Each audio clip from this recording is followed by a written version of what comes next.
लागी रे लागी रे लागी रे लागी रे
भागवत भगवान की है आरती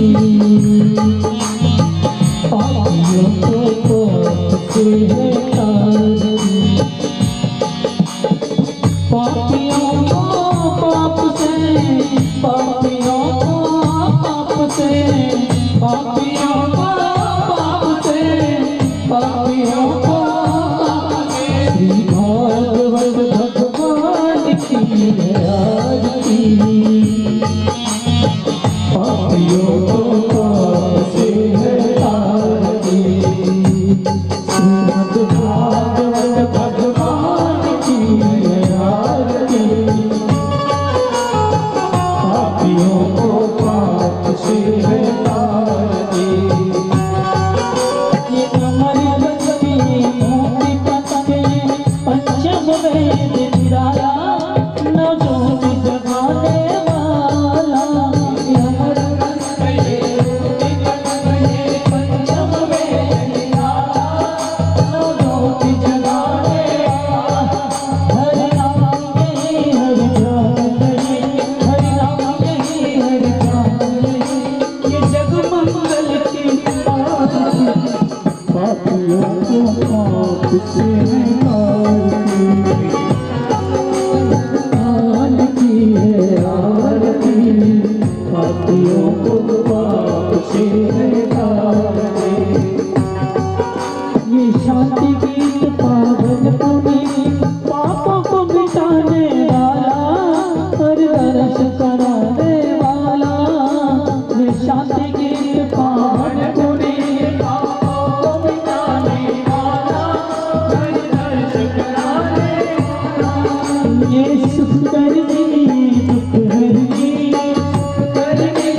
दुख हरनी ये सुख करनी दुख हरनी श्री मधुसूदन की आरती पापियों को पाप से आरती श्रीमद् भागवत भगवान की है आरती पापियों को पाप से है तारती ये मधुर बोल जगदम्बे बोल सतमार्ग बताने वाला बिगड़ी को बनाने वाला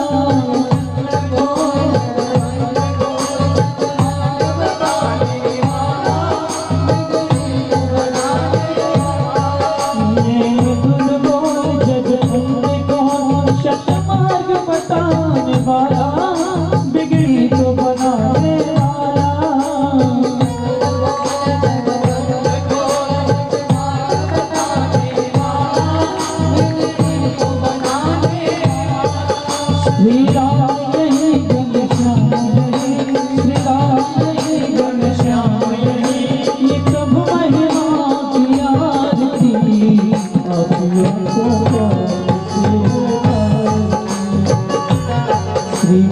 भागवत भगवान की है आरती, पापियों को पाप से पापियों को पाप से, पापियों को पाप से, पापियों को पाप से, पापियों को पाप से, भागवत भगवान की है आरती, पापियों को पाप से भागवत भगवान की है आरती, पापियों को पाप से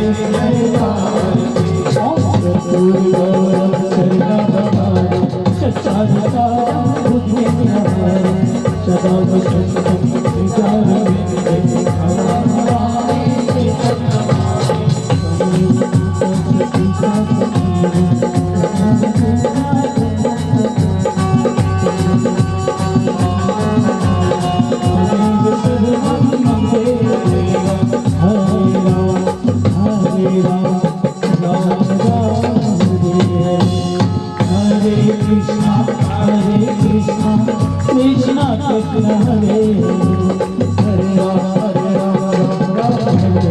हरे हरे कृष्ण हरे राम हरे कृष्ण हरे कृष्ण हरे राम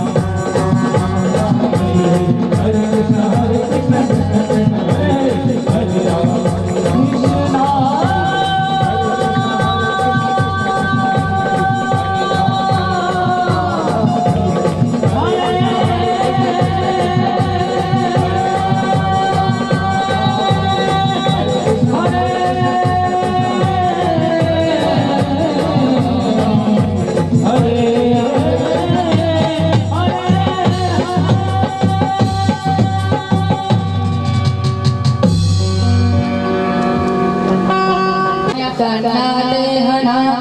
महिमानस दंतयत पूर्वे साध्या संत देवा हरि ओम राजाधिराजाय सैन्य सामिने नमो वयं वै श्रवणाय कुर्महे समे कामान् कामकामाय मह्यं कामेश्वरो वैश्वनो ददातो हरि ओम कुबेराय वैश्वनाय महाराजाय नमः हरि ओम साम्राज्यं भोजं स्वाराज्यं वैराज्यं पारमिष्टं राज्यं महाराजाय माधवतये समन्वगणीयाय साधु सार्वभौमः शान्ताधात्मना रक्षणे तुजपस्वरूपो भवेत् मरुतः परिवैश्यारो मृतसंग्रहे हरि ओम एकदन्ताय विद्महे वक्रतुण्डाय धीमहि तन्नो दन्ते प्रचोदयात् हरि ओम तत्पुरुषाय विद्महे महादेवाय धीमहि तन्नो रुद्र प्रचोदयात् हरि ओम नारायणाय विद्महे वासुदेवाय धीमहि तन्नो विष्णु प्रचोदयात् हरि ओम काताय च विद्महे कन्याकुमारी च धीमहि तन्नो दुर्गे देवी प्रचोदयात् हरि ओम भगवताय च विद्महे कृष्णचन्द्राय च धीमहि तन्नो राधा कृष्ण प्रचोदयात् नानाचन्द्राणि पुष्पाणि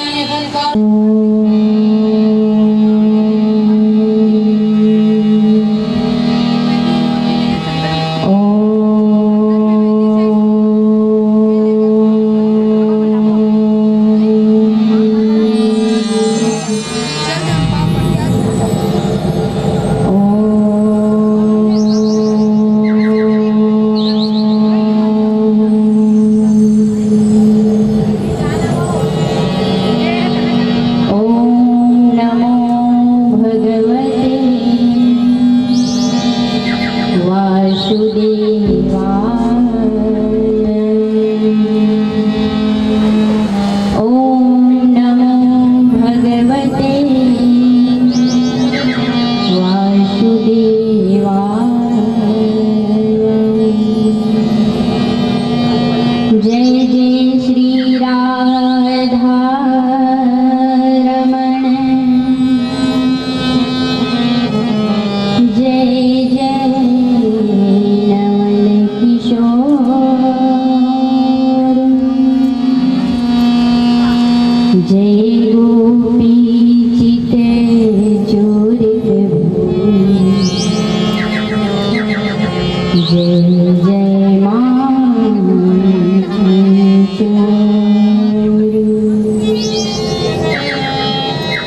प्रणतपाल रघुवंशमणि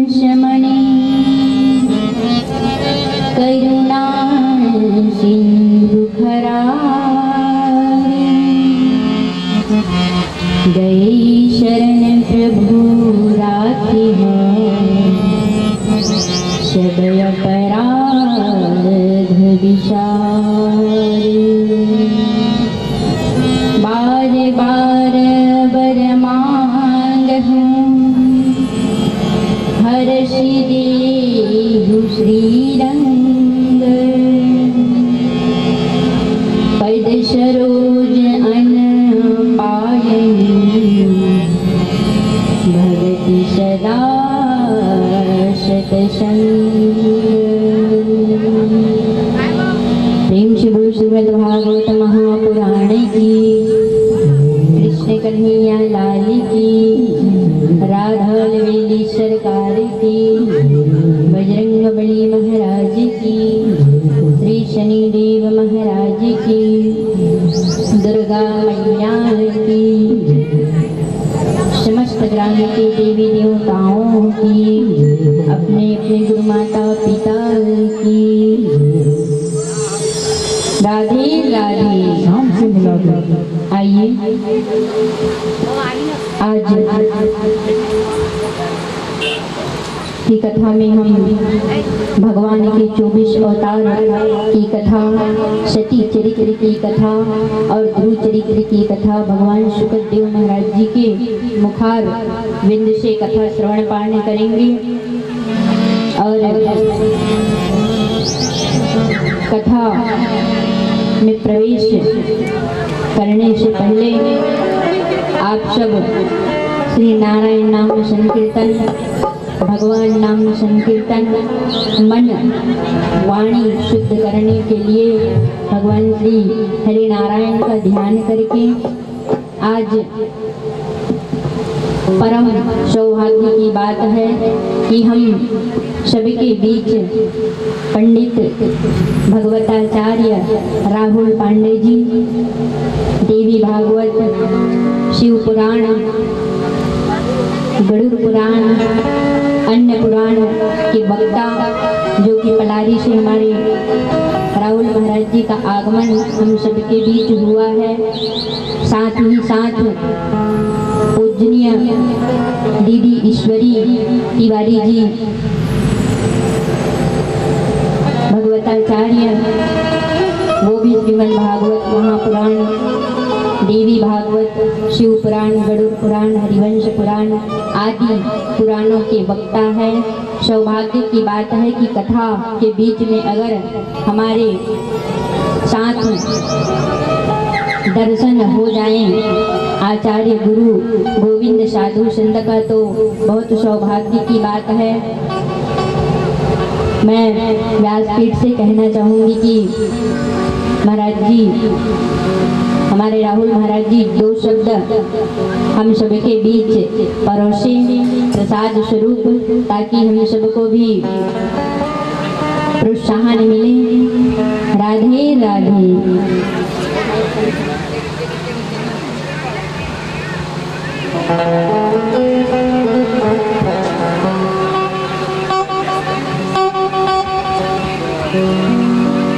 बोले बोले बाबा बिहारी लाल की जय, बोले सौरिया सेठ की जय। गुरु ब्रह्मा गुरु विष्णु गुरुदेव महेश्वरा, गुरु साक्षात् परब्रह्म तस्मै श्री गुरुवे नमः। जय जय श्री राधा रमण, जय जय नवल किशोर, जय जय जय माखन चोर। परम मंगलमय परात्पर अखिलेश्वर करुणावरणाल भक्तवांश कल्पतरो श्री पीताम्बरधारी बालकृष्ण जी के वांगमय मूर्ति श्रीमद् भागवत महापुराण के चरणों में कोटि कोटि प्रणाम। परम व्यासपीठ पर सुशोभित पूज्य दीदी सोनम तिवारी जी जिसके मुख से अविरल धारा प्रवाहमान हो रही है, माँ गंगा जिस तरह हमको पवित्र करती है, ठीक उसी प्रकार हम सब ही पूज्य दीदी जी की वाणी को सुनकर मन तन से पवित्र हो रहे हैं। और यह कथा जिन सज्जनों के माध्यम से सुनने को प्राप्त हो रहा है, भीमलाल धुरंधर जी एवं सह परिवार भीमलाल धुरंधर श्रीमती गायत्री धुरंधर सपत्नी परीक्षित राजा के द्वारा इस पावन कथा को हम सभी श्रवण कर रहे हैं। और इस पावन कथा को कराने का प्रमुख उद्देश्य क्या है? तो बोले महाराज, स्वर्गीय रामलाल, स्वर्गीय देवंतीन बाई, स्वर्गीय सरोजनी बाई, स्वर्गीय मिस्त्री लाल, स्वर्गीय प्रमोद, स्वर्गीय राम कुमार जी की पावन स्मृति को संजोए रखने के लिए सुपुत्र स्वर्गीय ओम प्रकाश एवं सुपुत्री स्वर्गीय लोकेश्वरी के स्मृति में इस पावन कथा का हम सभी रसपान कर रहे हैं। भगवान उनको अनन्य भक्ति प्रदान करे, अनन्य चरणों में वास दे। माना जाता है कि पितरों की मुक्ति के लिए, मृत आत्मा की मुक्ति के लिए सबसे सरल साधन यदि कोई है तो उसका नाम है श्रीमद् भागवत महापुराण। जो धुंधकारी आपके सामने बंधी हुई है, ये धुंधकारी ही प्रतीक है आपके पितर को तारने का, आपके पितर को मुक्ति दिलाने का। और जहाँ पितर मुक्ति हो जाए, जहाँ पितर तर जाए, तो माना जाता है कि पितरों की कृपा दृष्टि उनके कुल परिवार पर निश्चित रूप से बनी रहती है। इसलिए पूर्वजों के उद्धार के लिए सुंदर वर्मा परिवार के द्वारा पूज्य दीदी जी के पावन सानिध्य में हम और आप सभी पावन कथा का रसपान कर रहे हैं। इसी तरह हरि कृपा सदैव बनी रहे और जिस मनोभाव, जिस मनोकामना से आप यजमान परिवार के द्वारा इस दिव्य कथा का आयोजन किया गया है, वह आपकी मनोकामना पूर्ण हो, ऐसी हम प्रार्थना करते हैं, ऐसी हम कामना करते हैं। और पुनः आभार व्यक्त करते हुए कहते हैं कि हमें अपना बहुमूल्य समय दिया कि दो शब्द आप सभी को सुंदर बतियाने के लिए कहा, इसके लिए आभार। और एक बार जोर के बोलना पड़ेगा, क्या? राधे राधे राधे राधे। हाँ, और दीदी जी के जाने के बाद आधे आधे नहीं करना है, समझना है, हमेशा राधे राधे ही कहना है। क्या कहना है? हाँ, राधे राधे ही कहना है। उठते राधे राधे, सोते राधे राधे, बच्चा मिले तो राधे राधे राधे राधे राधे राधे राधे राधे राधे ही कहना है। बोले श्रीमद् भागवत महापुराण की जय हो।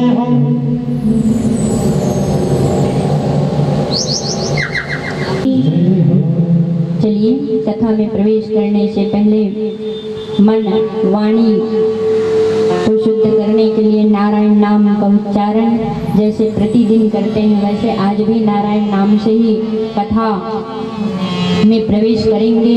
आप सब हाथों की सेवा देते हुए, मुख की सेवा देते हुए अपने वाणी को शुद्ध करके नारायण नाम संकीर्तन का लाभ उठाइएगा। श्रीमन नारायण नारायण नारायण, श्रीमन नारायण नारायण नारायण,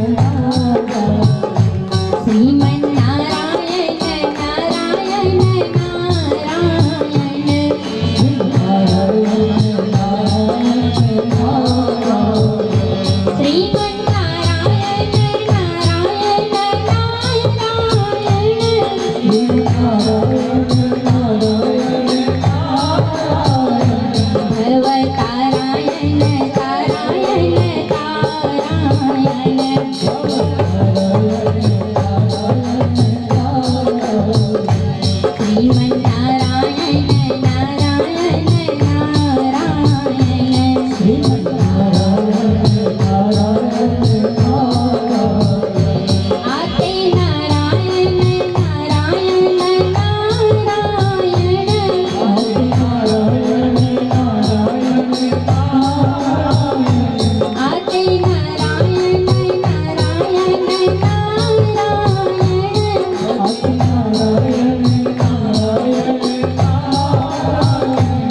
गाते नारायण नारायण नारायण।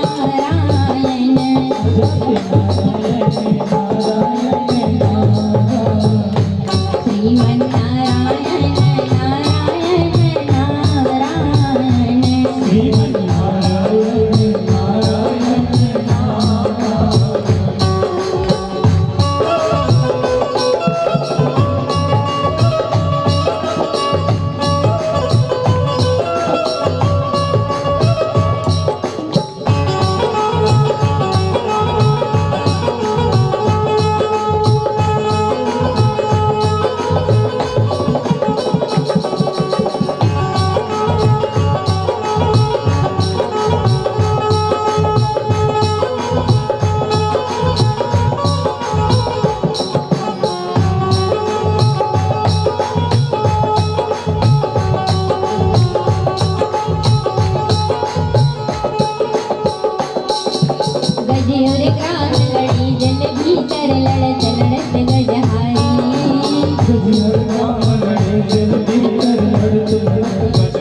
प्रेम से बोलो श्रीमद् भागवत महापुराण की, कृष्ण कन्हैया लाल की, राधा लवेली सरकार की, समस्त ग्राम के देवी देवताओं की। रहे हैं कि सृष्टि की उत्पत्ति कैसे हुआ और सृष्टि की उत्पत्ति के बाद क्या सुने। पहले परीक्षित को श्राप लगा, फिर अभी सृष्टि के उत्पत्ति में ही पहुंचे हैं। सृष्टि की उत्पत्ति हुआ तो जब सृष्टि की उत्पत्ति हुआ अपने अंग से भगवान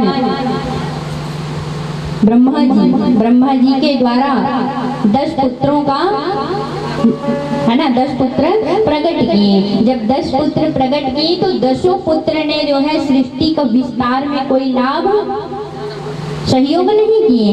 तब ब्रह्मा जी कहते हैं कि अब मेरे पास कोई विशेष व्यक्ति नहीं दिख रहा है। तब क्या हुआ, अपने शरीर से मनु और शत्रुपा का प्रागट्य किए। और वही मनु और शत्रुपा के कितने पुत्र पुत्री बताए हैं, 2 पुत्र 3 पुत्री। प्रियव्रत और उत्तानपाद नाम का 2 पुत्र 3 पुत्री, जिनका नाम है आकृति, देवहूति और प्रसूति। तीनों पुत्री का विवाह भी बताए। अब कहते हैं सुखदेव महाराज राजा परीक्षित को कि राजा परीक्षित विवाह हुआ, आकृति, देवहूति, प्रसूति, 16 कन्या हुए। 16 कन्याओं को 13 को धर्म के साथ, एक अग्नि को, एक पितृगण को और एक भगवान शिव शंकर को, है ना, यही आए थे ना।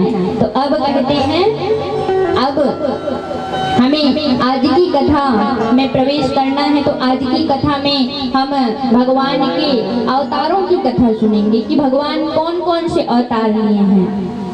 अच्छा, कहते हैं भगवान का कितना अवतार हुआ है भैया, बताइए। अवतार कितने लिए हैं? राधे राधे। कल ना जब शाम को हम घर गए तो चर्चा में रहा कि हम जानते सब हैं दीदी जी, लेकिन वहाँ बोलने को अच्छा नहीं लगता। तो कहाँ बोलने को अच्छा लगेगा? भगवान के सामने आप चर्चा नहीं करोगे, ये कोई चारी चुगली तो नहीं है ना। जो मन में है बात अगर हम पूछ रहे हैं, जानते हो तो हाँ, नहीं जानते हो तो कोई बात नहीं। सुखदेव महाराज बताते हैं राजा परीक्षित भगवान का 24 अवतार होना है, जिसमें 23 अवतार हो चुका है। 24वां अवतार जो कि कल की अवतार बाकी है अभी। कहते हैं तो सर्वप्रथम भगवान का अवतार क्या है? सनंदन सनत कुमार है ना, सनातन सनकादिक ऋषि जिसे कहते हैं, वो भगवान के प्रथम अवतार हैं। दूसरा अवतार है 12 अवतार, बरहे का अवतार। राजा परीक्षित पूछते हैं भगवान विष्णु ने ये बरहे का अवतार क्यों लिया? बरहा जानते हो नहीं दाई है? जानते हो ना? तो कहें ये 12 अवतार भगवान बरहे का अवतार, शुकर का अवतार क्यों लिए? शुक्रदेव महाराज बताते हैं, एक समय की बात है राजा परीक्षित, जब भगवान विष्णु जी अपने शेष शैया में विराजमान थे, वहीं ब्रह्मा जी को अचानक छींक आई और छींक आई उससे एक छोटा सा जीव निकला और आते ही भयंकर बड़ा विशाल रूप ले लिया। वही कौन है? 12 भगवान। राजा परीक्षित पूछते हैं अचानक ये 12 भगवान का अवतार क्यों हुआ? तो हम सब जानते हैं भगवान का जब अवतार हुआ है, किसी की रक्षा करने के लिए, भक्त को बचाने के लिए हुआ है। शुक्रदेव महाराज कहते हैं एक राक्षस था। कौन सा राक्षस? जय और विजय को श्राप मिला था। राजा परीक्षित कहते हैं विस्तार से बताइए कि भगवान का दूसरा अवतार 12 अवतार हुआ क्यों है? तो एक समय की बात है जब भगवान विष्णु बैकुंठ लोक में क्षीर सागर अर्थात जहाँ दूध की नदियाँ बहती हो उन्हें क्षीर सागर कहा जाता है। और हमारे भगवान और माता लक्ष्मी का विराजमान कहाँ है? क्षीर सागर में। वहीं 2 पार्षद रहते थे जिनका नाम था भैया जय और विजय। और जो प्रथम अवतार है ना सनकादिक ऋषि, वो सनकादिक ऋषि दिखने में मात्र 5 वर्ष के बटुक बालक के जैसा लंगोट धारण किए, हाथ में कंठी माला, एक हाथ में कमंडल लिए। उनका आज भी वो 5 वर्ष के बालक के भांति ही हैं। तो वही सनकादिक ऋषि जो भगवान का प्रथम अवतार है, कहाँ गए? भगवान विष्णु के दरबार में। दोपहर का समय है, सनकादिक ऋषि आते हैं और देखते हैं कि 2 पार्षद खड़े हुए हैं। पार्षद क्या करते हैं? हम बड़े बड़े नेता से मिलने जाते हैं भैया, तो क्या सीधा अंदर चले जाते हैं? बताइए धुरंधर भैया, रुकना पड़ता है ना, रुकते हैं, पहले कहाँ से आए, कौन हो, ये सब विवरण देना होता है। जय और विजय जो पार्षद थे वो कहने लगे कि आप हो कौन? हम सनकादिक हैं, क्या काम है यहाँ? भगवान से मिलना है। तो भगवान से ऐसे नहीं मिल सकते, भगवान का अभी विश्राम का समय है। सनकादिक ऋषि कहने लगे अगर दुनिया को चलाने वाले स्वयं विश्राम करने लगे तो ऐसा नहीं, देखिए जाकर के हमारे श्री हरि विष्णु विश्राम नहीं कर रहे हैं, वो तो दुनिया को चलाने वाले हैं, पालन करता है, वो थोड़ी ना विश्राम करेंगे। आज यहाँ कुश्मी ग्राम में श्रीमद् भागवत महापुराण का आयोजन हमारे भैया श्री भीम लाल धुरंधर के द्वारा हुआ है। और धुरंधर भैया अगर सुबह से शाम तक के जो है चादर ढककर सो जाए, ऐसा हो सकता है क्या? है? नहीं होगा ना। कहीं आना है, कहीं जाना है, कौन भोजन किए, कौन नहीं किए, अभी हम मेहमान के रूप में हैं, तो ये बिल्कुल निश्चिंत है, ऐसे नहीं, बिल्कुल तनाव में है। वैसे ही कहते हैं सनकादिक की भगवान तो पालन करता है और हमारे श्री हरि नारायण विश्राम नहीं कर सकते, और हम ज्यादा समय नहीं लेंगे, तनिक मात्र समय लेंगे और भगवान का दर्शन करके वापस आ जाएंगे। जय विजय कहने लगे नहीं नहीं नहीं, बिल्कुल अंदर नहीं जा सकते। बार बार समझाने पर भी जय और विजय सनकादिक ऋषि को अंदर आने नहीं दिया मैया। तब सनकादिक ऋषि किए क्या? क्रोधित हो गए और क्रोध में आकर कहने लगे कि जा, तू इस स्थान पर रहने के योग्य नहीं है। भगवान के दरबार में रहकर भी साधु संत का सत्कार सम्मान कैसे करते हैं तनिक भी आपको पता नहीं है। मैं श्राप देता हूँ कि तुम 3 जन्मों तक के राक्षस योनि को प्राप्त हो जाओ। सनकादिक ऋषि के श्राप से जय और विजय को 3 जन्मों तक के राक्षस योनि में जाने का श्राप मिल गया। माता लक्ष्मी और विष्णु जी तुरंत आते हैं और कहते हैं ये शोर शराबा कैसे? सुनते हैं कि ऐसा हो गया, अब श्राप दिया है वो तो वापस नहीं आएगा। जैसे हम लोगों का वाणी क्या है, कल क्या बताएं, क्या है संतोषी बहन बताइए? ब्रह्मास्त्र है ना। ब्रह्मास्त्र जैसे चला तो देते हैं लेकिन वापस करना हम नहीं जानते, वैसे श्राप मिला है वो श्राप कभी वापस नहीं आ सकता। हाथ जोड़कर कहते हैं जय और विजय माता लक्ष्मी भगवान विष्णु से कि मैं इतने दिन तक की सेवा में आपका लगा रहा और ये सनकादिक ऋषि के द्वारा श्राप मिला है तो मैं उस योनि में नहीं जाना चाहता, राक्षस योनि में नहीं जाना चाहता, कोई उपाय बताओ जिससे ये श्राप टल जाए। भगवान विष्णु कहते हैं कि ये तो श्राप लग चुका है, अब एक काम हो सकता है, 3 जन्मों तक के मेरे हाथों ही उद्धार होगा आपका। जय विजय प्रसन्न हो गए। अब 3 जन्मों तक के राक्षस तो होना है, तो पहला जन्म क्या है? हिरण्यकश्यपु और हिरण्याक्ष का। दूसरा जन्म है रावण और कुंभकर्ण का। तीसरा राक्षस योनि है शिशुपाल और दंतवक्र का। तीनों जन्म में जो है ये तीनों जो बने हैं हिरण्यकश्यपु, रावण, शिशुपाल, हिरण्याक्ष, कुंभकर्ण, दंतवक्र, ये दोनों क्या हैं? जय और विजय ही हैं। अब राजा परीक्षित पूछते हैं तो इनका पहले जन्म का कथा क्या है? ये पहले जन्म हुआ कहाँ? कहते हैं ये कश्यप ऋषि और दिति माता के गर्भ से इनका जन्म हुआ है। सुखदेव महाराज कह रहे हैं कि एक ऋषि के घर ये राक्षस का जन्म कहाँ तक संभव है? जीवन भर हम पूजा कर रहे हैं, पाठ कर रहे हैं और हमारे घर एक दुराचारी अगर संतान का जन्म होता है तो ये कैसे हो सकता है?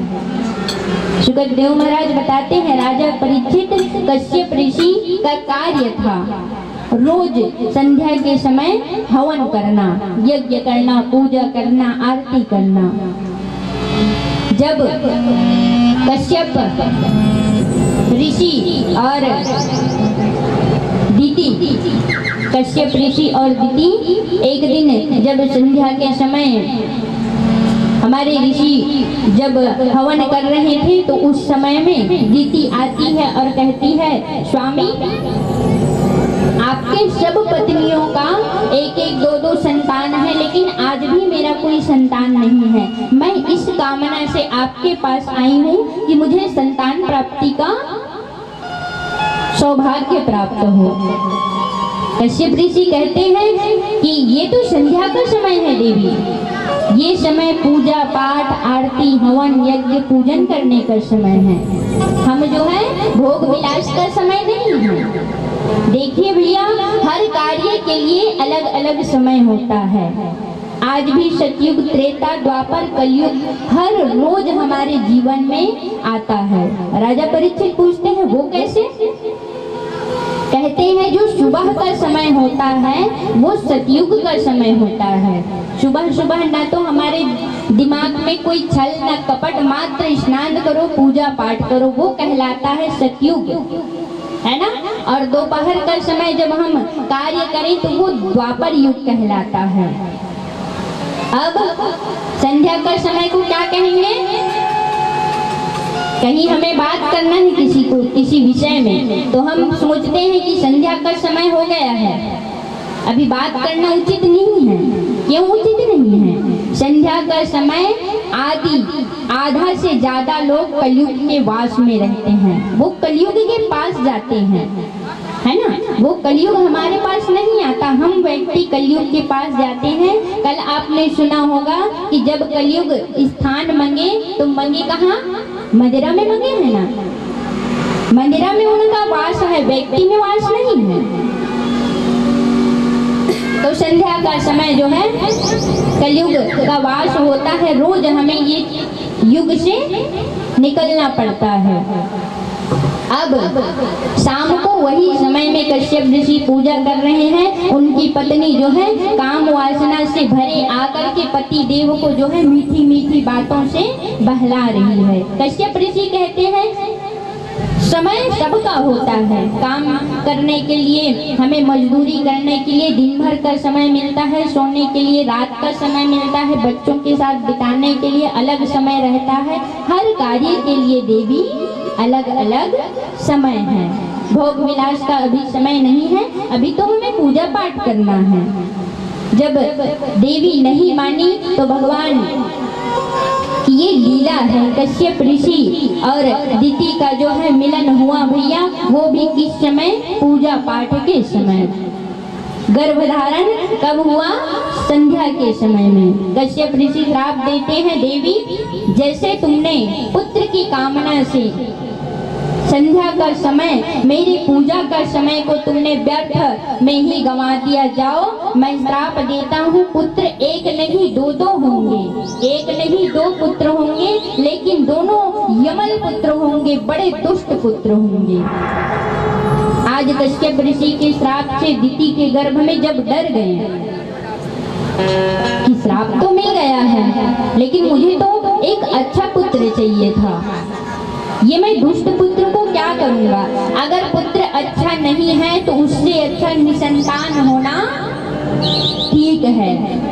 अगर पुत्र माता पिता गुरु गोविंद साधु संत कुटुंब परिवार की बात नहीं रख रहे हैं, सेवा नहीं कर रहे हैं, तो इससे अच्छा निसंतान होना ही सार्थक है। कश्यप ऋषि कहने लगे कि हर संध्या के समय देवी ग्राम के जितने देवी देवता होते हैं परिक्रमा करते हैं। अच्छा, संध्या के समय दीपक कौन कौन जलाते हैं? सब घर लगभग जलता होगा। तुलसी माता में और घर के सामने क्यों जलाया जाता है? क्यों जलाते हैं? हाँ बताइए भैया, जलाते हो ना? क्यों जलाते हैं? संध्या का समय हमारे समस्त ग्राम के देवी देवताओं का परिक्रमा भ्रमण का समय होता है। जैसे उस दिन बताएं, आत्मदेव की पत्नी धुंधली भोरन से लरजे गरजे, कसका मरतान उठी मरदानी, है ना? सास झपेट कुमार दियो और द्वार से भाग गई जेठानी। अगर हम संध्या के समय प्रातः समय कलहा करें तो उस समय हमारे ग्राम के देवी देवताओं का परिक्रमा का समय होता है। दीपक इसलिए जलाए जाते हैं कि हाँ, जिसके घर में हमें माता लक्ष्मी को बुलाना है। लक्ष्मी और अलक्ष्मी, जिनको लक्ष्मी और दरिद्रता कहते हैं, ये दोनों सगी बहन हैं और वो हमारे ऊपर है कि हम किसको किस समय बुलाएं। शुक्रदेव महाराज कहते हैं जब संध्या का समय को उल्लंघन किया, पूजा के समय में भोग विलास में लिप्त हो गए, तो यही उनके पुत्र के रूप में आएंगे। कौन? जो पूर्व जन्म में जय और विजय था, जिनको प्रथम जन्म में हिरणाक्ष और हिरण्यकश्यपु जन्म लेकर के आना है। कहते हैं 100 वर्ष तक के ये गर्भ में रहे और गर्भ में रहने के बाद जब इनका जन्म का समय आया तो आकाश मंडल से रक्त का बारिश होने लगा। उल्लू सियार सब भौंकने लगे, कुत्ते भौंक रहे हैं, ऐसा अपशगुन हुआ। कश्यप ऋषि को पता था कि ये दुष्परिणाम का हमारा फल आएगा, एक नहीं दो दो पुत्र होंगे। इसलिए माता, जब हमारे समय में ऐसा कुछ है, पूजा का समय हमें पूजा में ही दो, घर का कार्य है, हर कार्य के लिए एक समय बंधा हुआ है। जब इनका जन्म हुआ हिरणाक्ष और हिरण्यकश्यपु का, तुरंत विशाल रूप लेकर के बड़े हो गए। ज्यादा समय नहीं लगा, तुरंत बड़े हो गए। उनके हाथों में गदा और त्रिशूल सब रखे हुए हैं, बड़े बड़े तलवार हैं, इतना भयंकर बालक। और दोनों का कार्य क्या था? भगवान विष्णु का कहीं पूजा होने नहीं देना, पाठ होने नहीं देना, यज्ञ होने नहीं देना, हवन होने नहीं देना। पूरा प्रजा और लोग परेशान थे, देवता दैत्य गंधर्व सब परेशान थे इनसे। एक दिन हुआ क्या, अंतरिक्ष में जो पृथ्वी था, पृथ्वी को ला करके वो जल में छुपा दिए। कहाँ छिपा दिए हैं? जल में छिपा दिए। और जब जल में छिपाए तो इधर हो क्या रहा है, सृष्टि का विस्तार करना है। किससे? मनु और शत्रुपा से। मनु शत्रुपा कहते हैं कि मैंने सृष्टि का विस्तार में आपका प्रभु साथ तो दे दूंगा, लेकिन मेरे संतान रहेंगे कहाँ?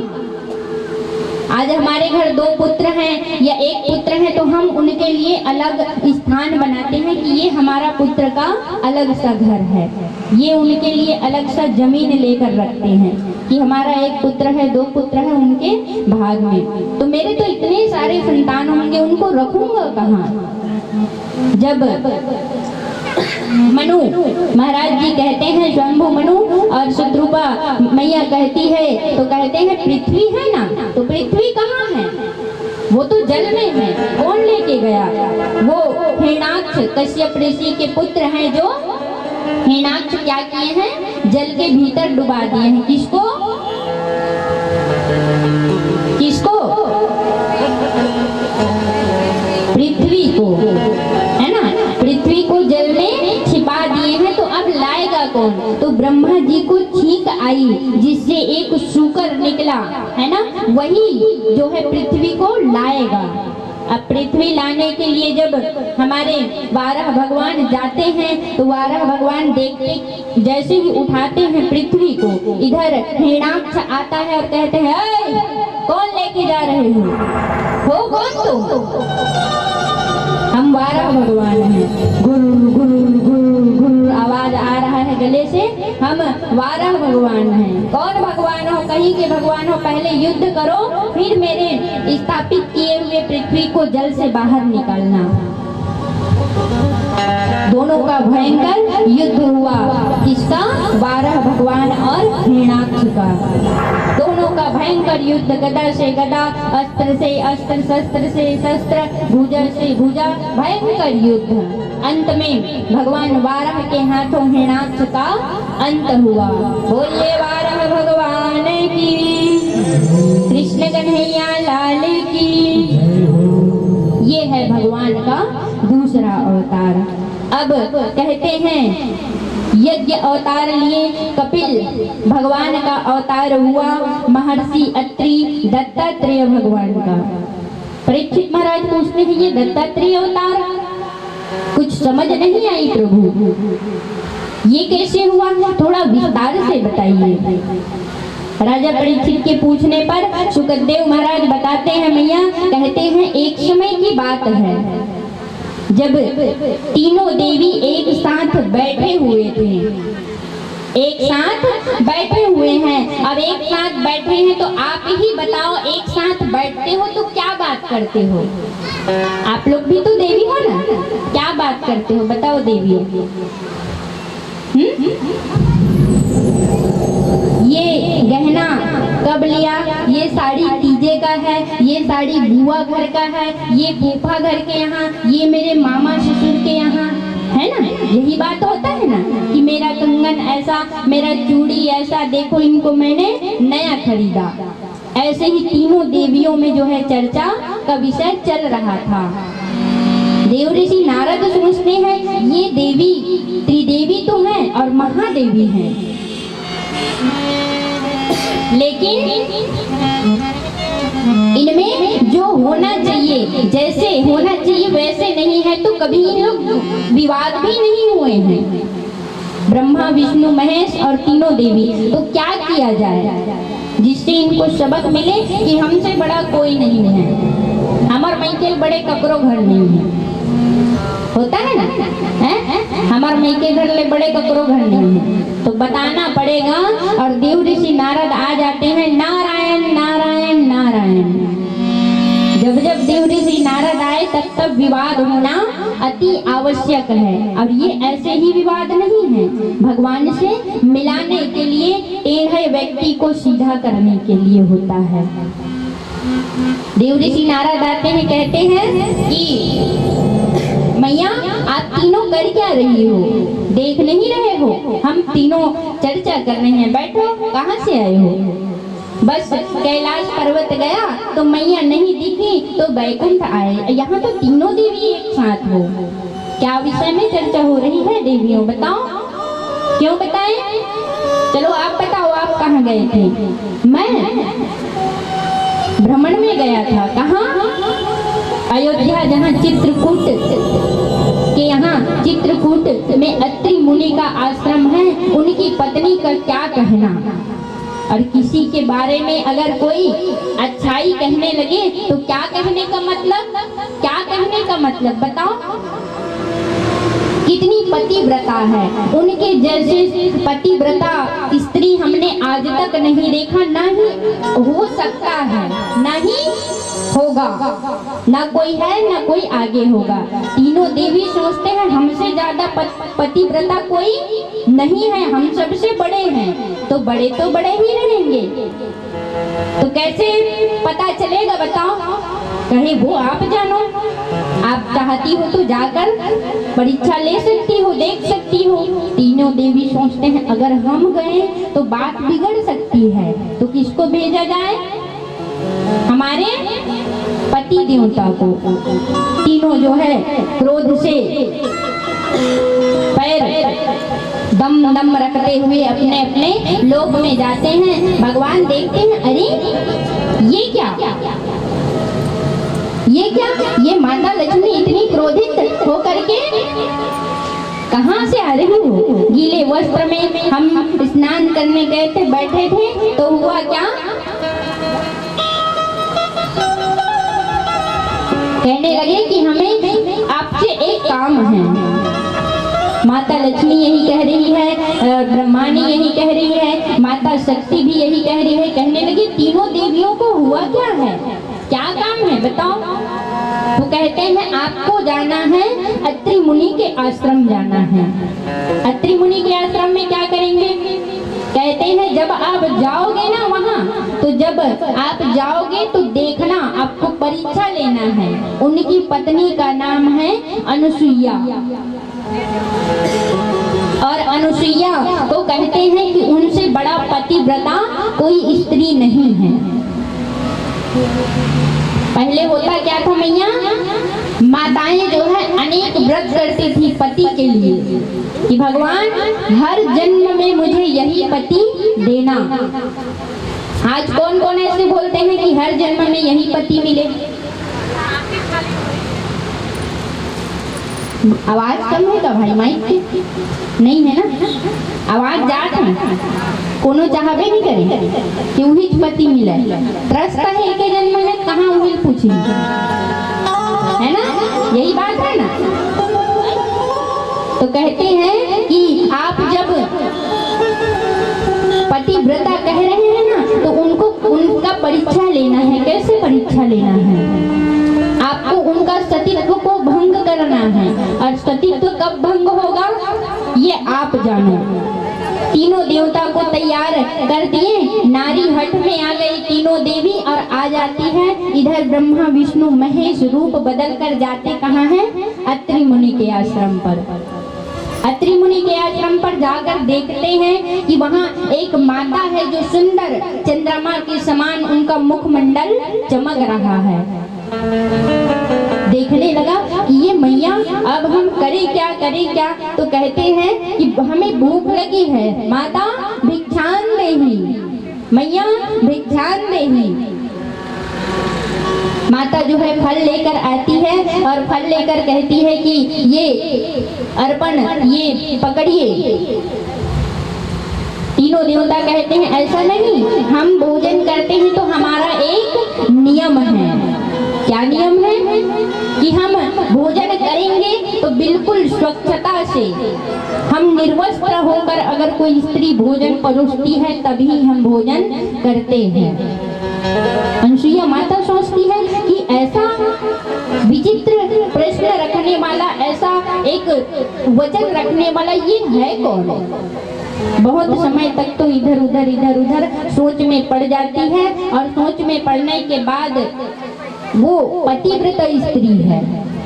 जैसे अभी कुछ दिन पहले क्या हुआ था, वट सावित्री का व्रत है ना, जिसमें सावित्री और कौन कौन थे वट सावित्री का उपवास, एक जन मात्र, एक एक जन पति का वरदान बढ़ाना चाहता। जब तक नहीं बताओ तब तक आगे नहीं बढ़ा। राधे राधे। कितने माताएं जो है वट सावित्री का उपवास थे, एक ही जनी, बाकी कोई नहीं थे। नी चाहे ना कोई के उही छा मिले, जाओ सुबह शाम कलियुग सन चिल्लात रहत, काला उपवास रही। मैया मन सोचते हमन कते उपवास रही रही के कर्मन के वरदान बढ़ाबो, हमर बर कोनो उपवास ही नहीं रहे, है ना। कहते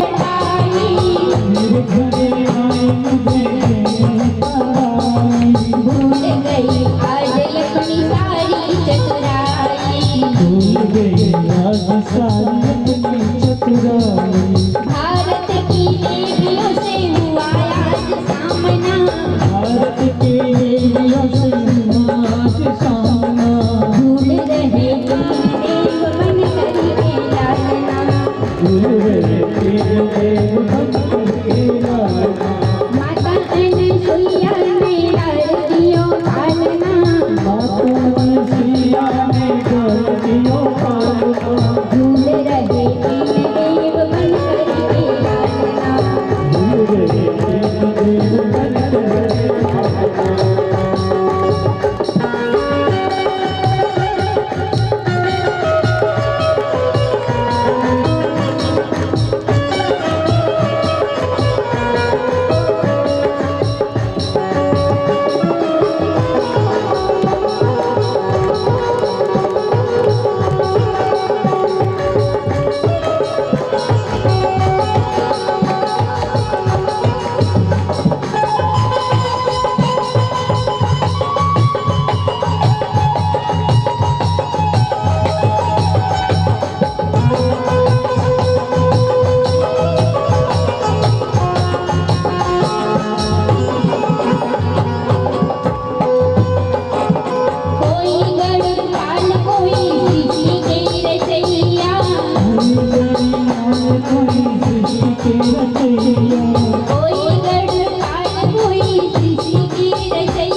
ऐसे फंसे तीन देव पूछे कोई हाल ना, ऐसे फंसे तीन देव पूछे कोई हाल ना।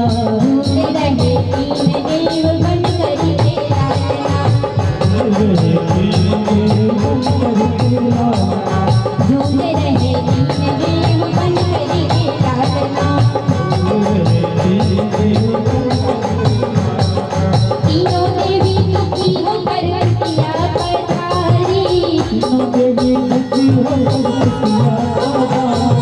माता मोहे पति दे दो विनती हमारी, माता मोहे पति दे दो विनती हमारी। तीन पुत्र तीन वधू आए मेरे अंगना, तीन पुत्र तीन वधू आए मेरे अंगना। तीन पुत्र तीन वधू आए मेरे अंगना, तीन पुत्र तीन वधू आए मेरे अंगना। बन करके लालना, भूल रहे तीन देव बन करके लालना।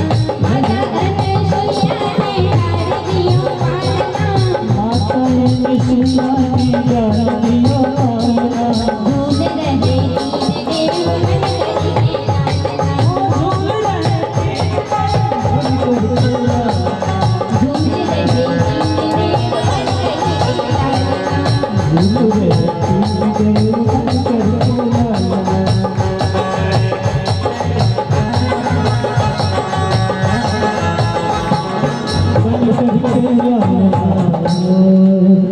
राधे राधे। ऐसन ताली क्या बताऊं, रोटी बना थो और रोटी छोटे बड़ा तब बरम भी ज्यादा बाजत हो, बना थो ना बड़ा कैसे बन थे ऐसे बस ऐसे गरम बड़ा बन जाते बिना दाल।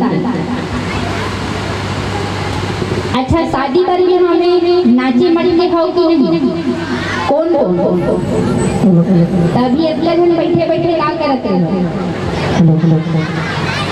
धुरंधर भैया आलू दे के रखे क्या छिलक देते हैं, नहीं देखे ना। तो जब भी भजन हो तब तक उठ करके क्या करना है, नित्य करना है ना। भगवान के सामने अगर हम नृत्य कर रहे हैं वो रास कहलाता है, और अगर हम डीजे में बाजा में बाहर अगर नाच रहे हैं वो हास्य कहलाएगा। बाहर में नाचना क्या है, हास्य है, और मंच में भगवान के सामने नाचना वो क्या है, रास कहलाता है। तो रास करना है कि हास्य करना है, जोर से देखते हैं। राधे राधे। सुखदेव महाराज राजा परीक्षित से कहते हैं, राजा परीक्षित ये था हमारे दत्तात्रेय महाराज जी का कथा।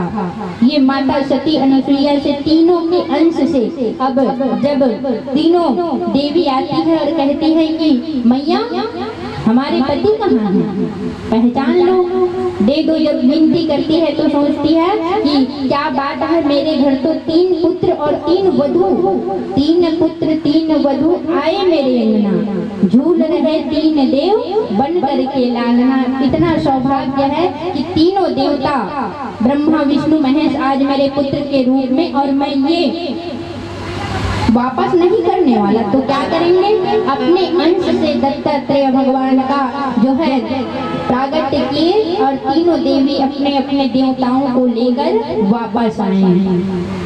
कहते हैं भगवान ने पृथु अवतार लिया, जो पृथु की कथा हम कल श्रवण पान करेंगे। हैग्रीव अवतार लिया, मत्स्य अवतार, कच्छप अवतार, नरसिंह अवतार, वामन अवतार, हंस अवतार, धन्वंतरी अवतार, परशुराम भगवान का अवतार, कृष्ण अवतार और बुद्ध अवतार, और 24वां अवतार है कल्कि अवतार, जो कि अभी हुआ नहीं है।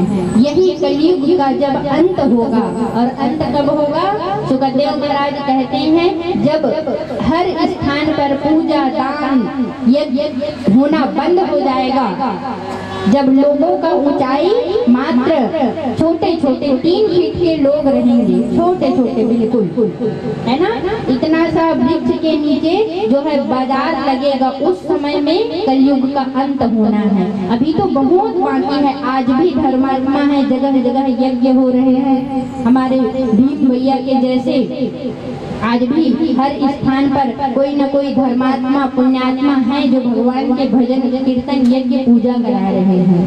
तो कलयुग इतना अभी बहुत समय है आने में। तो कहते हैं कि जब 24वां अवतार आएंगे भगवान, तो विष्णु यश नामक ब्राह्मण के यहाँ उनका अवतार होगा मात्र 3 दिन के लिए। कलयुग में जब अवतार होगा भगवान कल्कि अवतार, तो 3 दिन के लिए आएंगे, और 3 दिन में ही दुष्टों का संहार करके, जैसे आजकल की कथा में आप सुने कि पृथ्वी का सृष्टि की उत्पत्ति हुआ कैसे है, क्या था पूरा भैया, जलमग्न है ना, पूरा चारों तरफ जलमग्न था। वैसे ही जब ये कलयुग का अंत होगा तब भी पूरा चारों तरफ जल ही जल होगा, जल में डूबकर हमारा कलयुग का क्या होगा, अंत हो जाएगा। ये भगवान का जो है 24 अवतार है, और 24वां अवतार कल्कि अवतार होना है। सुखदेव महाराज बताते हैं, राजा परीक्षित ये जब तीनों जय और विजय तीनों जन्म में जब राक्षस योनि होने का श्राप मिला, तो हिरण्याक्ष का तो अंत कर दिए भगवान, 12 रूप लेकर के हिरण्याक्ष का अंत तो कर ही दिए हैं।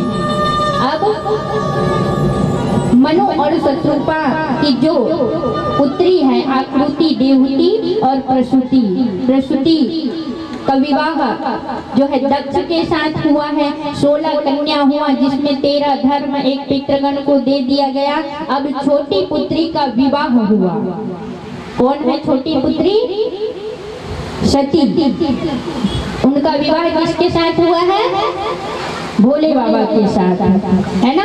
जब भोले बाबा के साथ विवाह हुआ है तो उनके अच्छा अब कहते हैं ये जो सती चरित्र की कथा है सुखदेव महाराज जो है आप सबके बीच परोसने जा रहे हैं। तो जब सती चरित्र का प्रारंभ हुआ कैसे, ये कथा बना कैसे?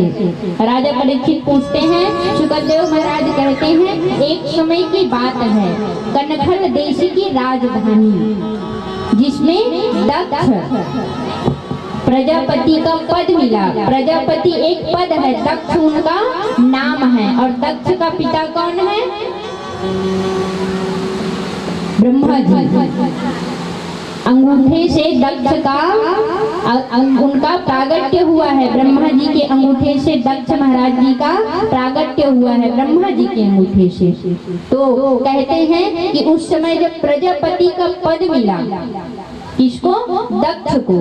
तो दक्ष को प्रजापति का पद मिला तो हम जैसे पंच सरपंच में जीत जाते हैं तो क्या करते हैं? उत्सव मनाते हैं ना। शाम के समय जीत गया है हमारा प्रत्याशी, ऐसे करके ढोल नगाड़े के साथ जो है परिक्रमा करते हैं, गली भ्रमण करते हैं, पुष्पमाला तिलक लगाते हैं। जब दक्ष को प्रजापति का पद मिल गया तो वो क्या सोचे कि मैं अपने संपूर्ण प्रजा को बुलाता हूँ। अलग अलग राज्य से अलग अलग देव साधु संत गंधर्व सब आए। क्यों आए? सभा में सत्कार होना है, सम्मान होना है। किसका? दक्ष का। सबको बुलाएं। देखते हैं कि सब आए हुए हैं जिसमें ब्रह्मा विष्णु महेश गंधर्व सब उपस्थित हैं। अच्छा, जब कहीं हमें अतिथि बुलाना हो तो अतिथि क्या पहले से आकर बैठते हैं? कुछ भी अतिथि नेता वेता बुलाएगा नहीं भैया, बुलाएगा है ना। तो पहले लाके बैठे रहते, जनता पहली आती है ना। तो जो है गांव के लोग पहले इकट्ठे होंगे तब जो है कोई अतिथि आता है। और अतिथि आता है तो वो अतिथि आते ही कुछ नहीं बोलता। आते ही नेता मन बोल रहे थे का माइक धर के नहीं बोला है। पहली होकर अगल बगल वाले मन बोलते, ओकर बाद फिर नेता बोले चालू करते आखिरी में। जब दक्ष आए और दक्ष आकर जैसे अपने आसन पर बैठे तो देखते हैं कि ये मेरे पिता हैं। पिता कौन है दक्ष के? ब्रह्मा जी, है ना। ये विष्णु जी हैं पालन करता। हाँ, ये गंधर्व है, ये जो है हमारे इंद्र देव है, ये सूर्य देवता है, ये नारायण है।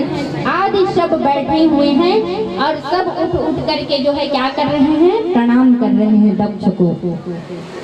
जब प्रणाम किए तो हाँ आप बैठ जाइए पिता तुल्य हो, ब्रह्मा जी को कहे। सबको बिठाने के बाद देखते हैं कि एक व्यक्ति जो है वो खड़ा होकर सम्मान नहीं किया है। वो है कौन? ये तो मेरे दामाद हैं। 1000 व्यक्ति यहाँ बैठ कर के प्रणाम करेगा, वो नहीं दिखेगा हमें। एक व्यक्ति अगर आरती में नहीं खड़ा हुआ, संध्या की आरती में कहते हैं उठ जाइए सब आरती करना है, सब उठ जाएंगे। और अगर एक कोई बैठा रहेगा तो सब उनके बारे में ही बोलेंगे कि देखो वो व्यक्ति कैसा है, बैठा हुआ है आरती के समय भी, है ना। 1000 प्रणाम के बाद दक्ष को लगा कि ये मुझे प्रणाम नहीं किया है। अब अतिथि है, बाद में बोलता, लेकिन आते ही दक्ष कहने लगा कि क्षमा चाहूंगा, मुझे एक शब्द बोलना है। सब एक दूसरे के मुंह देखने लगे। ये तो जो है राजा है, हम इनको मुख्य अतिथि मानते हैं और अभी तो आते ही ये बोलना प्रारंभ कर दिए। क्या बोले? सब एक दूसरे का मुंह देख रहे हैं। देखते हैं कहते क्या है कि देखिए ऐसा व्यक्ति को सभा में बुलाया जाए जिसे सम्मान और मान सम्मान का लाइन आता हो, पढ़ा लिखा हो। सब देखने लगे ये बोल किसको रहे हैं। देखते हैं भोले बाबा जो है आंख बंद करके ध्यान मुद्रा में बैठे हुए हैं। भोले बाबा उस समय सोचे अभी तो दक्ष महाराज जी को आने में समय है, तो क्या करता हूँ, भगवान का ध्यान करने बैठ जाता हूँ। और जहाँ भोलेनाथ ध्यान में लगे, आंख बंद किए, मतलब उनको समय का पता ही नहीं चलता। बैठे हुए हैं भगवान राम के ध्यान में, इधर दक्ष महाराज देखते हैं कैसे अभी बोलने के बाद भी वो उठ नहीं रहा है। कुछ अभी समय पहले जो है विवाह हुआ है, इतनी सुंदर मेरी पुत्री सती, जिनका विवाह मैंने इस औघड़दानी सांप और बिच्छू को पहनने वाले के, क्या देखो, ये देवों के देव महादेव कहते हैं अपने आप को, गले में सर्प रखा है। ये सांप रखता क्यों है बताओ? कोई व्यक्ति सांप को गले में लटका कर रख सकता है? आज के जमाने में कहते हैं ना कि हमसे बढ़कर भोले बाबा को कोई भक्त नहीं है। भोले बाबा के भक्त बनने के लिए भोले बाबा किसको लपेटे हैं गले में? वासुकी नाग को, और कान में बिच्छू। क्या हम एक आध वासुकी नाग को छोड़ो, फिर पिट्टी या ढोड़िया मुड़िया लपेट सकते हैं गला में? अबड़ बंधन ना भोले बाबा भक्त, भोले बाबा सावन भर महीना देखना इतना भोले बाबा के भक्त रहते हैं, और बस गांजा भांग में धुत है और कहते हैं भोले बाबा के भक्त हैं। जितना भी चित्र दिखता है कहीं भोले बाबा जो है गांजा पीते हुए, है ना, वो बनावटी चित्र है। शिव पुराण में कहीं भी ऐसा नहीं लिखा गया है कि हमारे भोले बाबा ने जो है गांजा पिया, भांग पिया, ऐसा कुछ नहीं है। आप जब कथा सुनोगे तो बिल्कुल समझ आ जाएगा कि हम भांग चढ़ाते क्यों हैं, धतूरा चढ़ाते क्यों हैं। चढ़ाना है, पीना नहीं है उनको। भगवान कभी जो है, हम तो भगवान भोलेनाथ को बदनाम करने में तुले हैं कि भोले बाबा ऐसे करते हैं, भोले बाबा वैसे करते हैं। भोले बाबा विष भला पिए, चाटी दवाई पी के देखो, चाटी माछी मारे के लिए एक गिलास घोल लो, भोले बाबा भक्त बन गए, पियो, उसको असर होगा ना, संगत का असर लगता है। तो भोले बाबा के भक्त हैं तो थोड़ा बहुत भी असर तो होगा इतने दिन से भक्ति करने में। खेत में दवाई छींटते थे, का कहते हैं, डेमो कराइन कहते थे, है ना, वो एक दिन पीक देख लो, भोले बाबा का भक्त बनो। तो निवेदन कि भोले बाबा को जो है बदनाम करने में न तुले कि ऐसा कुछ नहीं हुआ है। वो तो यही समय था, कब का, यही जब दक्ष महाराज जी सभा में बैठे हुए थे, तब दक्ष अनेकों शब्द बोल रहे हैं भोले बाबा को कि ये तो देखो सांप बिच्छी लपेटा रहता है, मेरी सुंदर सुकन्या फूल जैसी कन्या को मैंने इनसे विवाह करा दिया, लेकिन ये तो मान सम्मान भी नहीं जानता। ससुर क्या होता है? पिता तुल्य, है ना, पिता है ना। जब एक स्त्री अपने ससुराल के माता पिता को पूरा घर अपना स्वयं बना लेता है, तो क्या वो दामाद को ये नहीं होना कि हाँ हमारे जो सास और ससुर है वो भी हमारे माता पिता हैं? नहीं होता। जीवन भर आप ससुराल में जैसा भी करो, लेकिन दामाद अपने ससुराल को कभी अपना नहीं मानता। लाख कार्य करो लेकिन कोई दामाद अपन ससुराल ला घर मानतो भैया?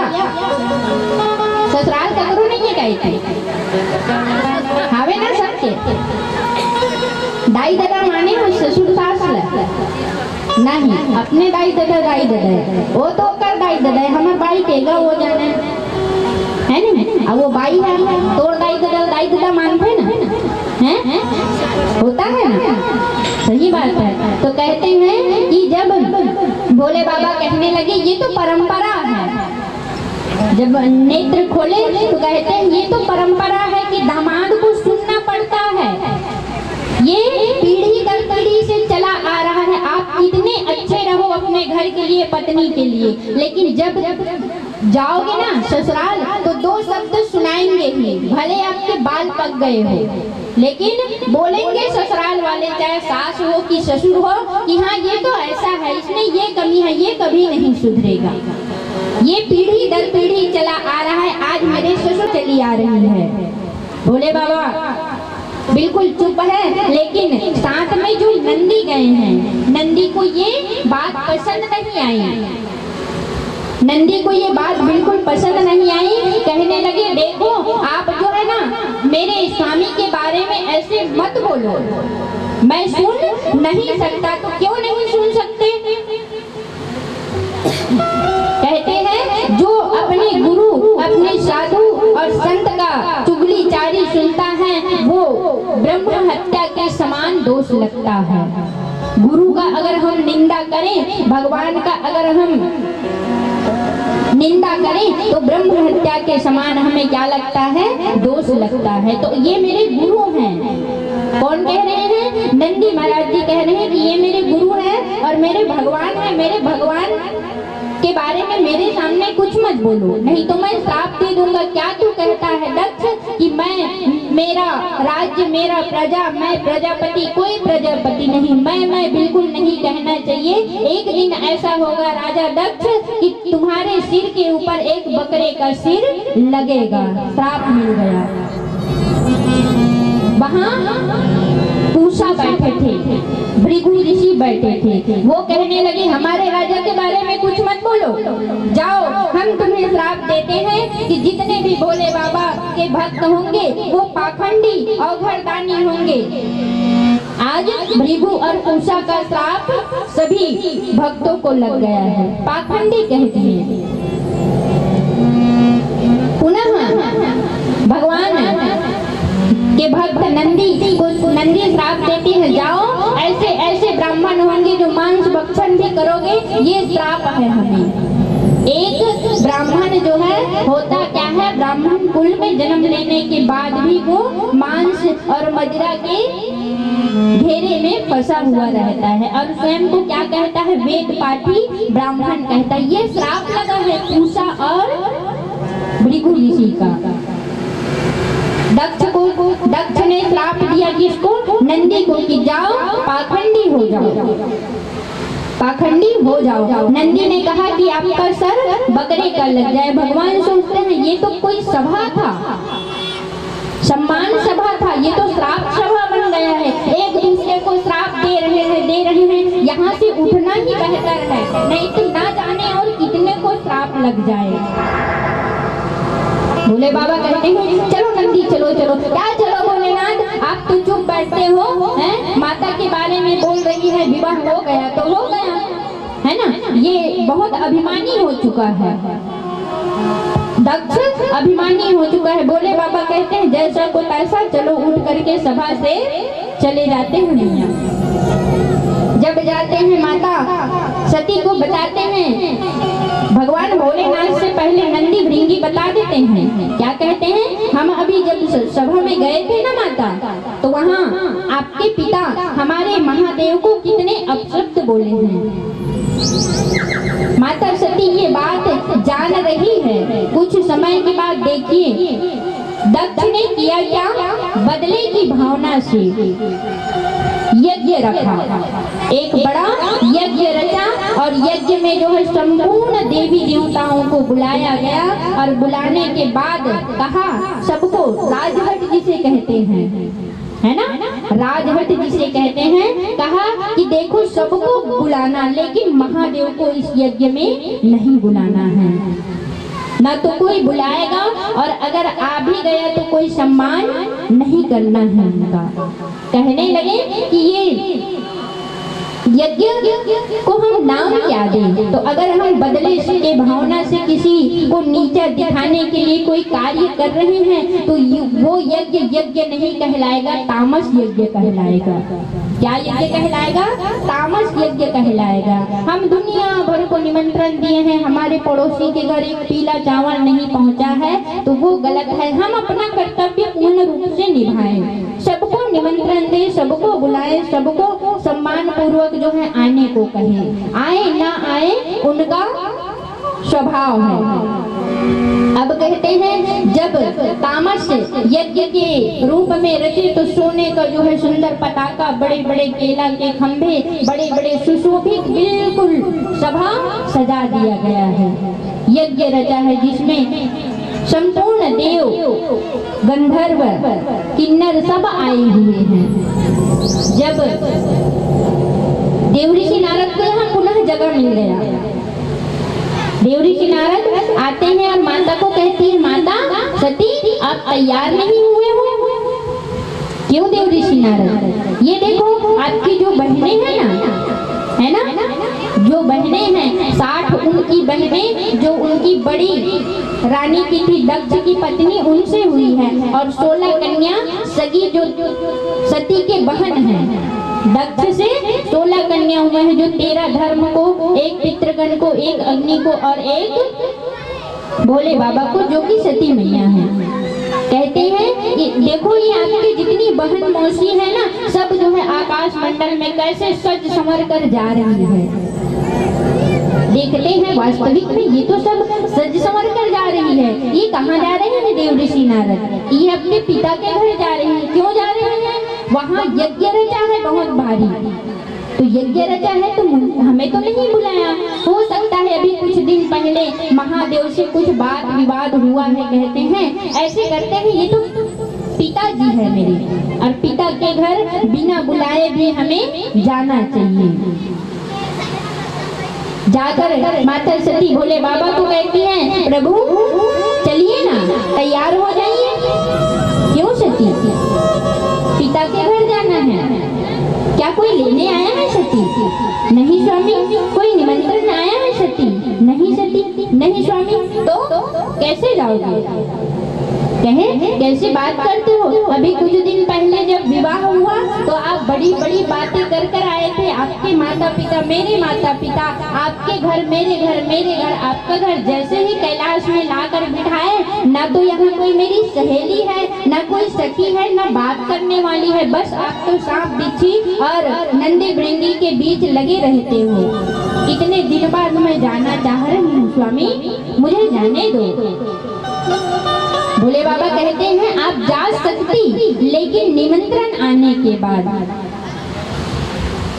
माता सती कहती है क्या आपने माता पिता के घर जाने के लिए निमंत्रण चाहिए? 3 स्थानों पर जो है हमें कभी खाली हाथ और निमंत्रण का रास्ता नहीं देखना चाहिए। वो कौन कौन से रिश्ते हैं? पहले गुरु, हम कभी भी गुरु के घर जा सकते हैं, गुरु के पास बैठकर दुख सुख बताकर आ सकते हैं।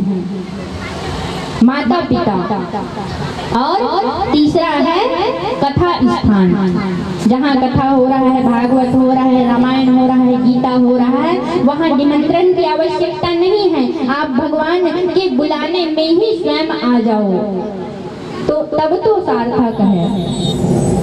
तो सबके पास बिना बुलाए जाना चाहिए स्वामी, तो ये तो मेरे माता पिता हैं, मुझे जाना चाहिए। भगवान भोलेनाथ कहते हैं ये ऐसा नहीं होता, जाना चाहिए, लेकिन अगर हमें कोई अपमान के चलते बुला रहा है कि वहां जाकर हमारा अपमान हो, आवत ही घर से नहीं नई नहीं स्नेह, तुलसी तहाँ न जाइए, कंचन बरसे मेघ। अगर सोने की भी बारिश हो और उस स्थान पर आपको सम्मान नहीं मिल रहा है, तो वो माता पिता का घर क्यों न हो, वहाँ नहीं जाना चाहिए। सुखदेव महाराज कहते हैं राजा परीक्षित, ये जो कथा है ना, वो हम समस्त स्त्रियों जाति के लिए है। कैसे? कि माताओं को जो है अपने पति के अनुमति के बिना हमें घर से कदम नहीं रखना चाहिए। एक पुत्री को अपने माता पिता के अनुमति के बगैर घर से कदम नहीं रखना चाहिए। जब विवाह होता है ना, और विवाह होता है तो 7 वचन में कहते हैं ना, क्या कहते हैं? 7 वचन दिया जाता है ना, अर्धांगनी समझना मुझको मेरे प्राण आधार, औरों के आगे मत करना गुस्से का व्यवहार। प्रिय वन उपवन में अकेले रखना कभी न पैर, पति के संग बिना पत्नी के अच्छे नहीं है सैर। अगर पति नहीं जा रहे हैं, मना कर रहे हैं, तो आप मत जाइए। ये कथा माता सती की कथा, सती चरित्र क्यों बताया जाता है?